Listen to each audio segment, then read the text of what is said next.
السلام علیکم، یو ځل بیا ښه راغلاست. په دې ویډیو کې غواړم چې تاسو ته وښیم چې څنګه کولی شو خپل فیسبوک پیج ته ایمیل اډ کړو.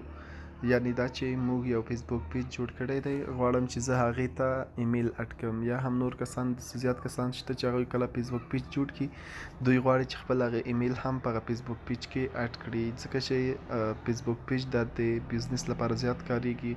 خلک ترې ډېر استفاده کوي او ډېر کارونو لپاره کاریږي، مهمو کارونو لپاره. نو باید زموږ ایمیل او نمبر هم باید کې واوسي. دا چې څنګه کولی شو خپل فیسبوک پیج ته نمبر اډ کړو، د دې لپاره به تاسو راشئ او خپل هغه فیسبوک پیج به راخلاص کړئ او تاسو به دلته ایډیټ پبلیک ډیټیلز باندې به کلیک کړئ. کله مو چې دلته کلیک کړو، تاسو دلته ګورئ ایمیل لیکل شوي، نو تاسو په ایمیل باندې کلیک کړئ او اډ ایمیل. کله مو چې اډ ایمیل ووهو، وروسته له هغې نه به تاسو دلته خپل هغه ایمیل اډ کړئ. صفر رحمان ځلاند، تاسو به هغه خپل ایمیل اډ کړئ او اډ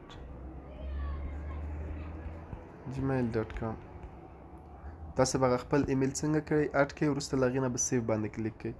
کله مو چې په سیو باندې کلیک کړ، ستاسو د ایمیل څنګه شو فیسبوک پیج ته به اډ شي. بیرته که تاسو غواړئ ډیلیټ یې کړئ، ریموو باندې کلیک کړئ، نو ستاسو د نمبر د ایمیل بیرته د دې پیج نه څنګه شي ریموو شي. نو په دې طریقه تاسو کولی شئ چې خپل ځان ته یا هم نورو ته رهنمایي وکړئ تر څو وکولی شي خپل فیسبوک پیج ته ایمیل ادرس اډ کړي. نو په دې طریقه تاسو هم کولی شئ خپل فیسبوک پیج ته ایمیل ادرس اډ کړئ.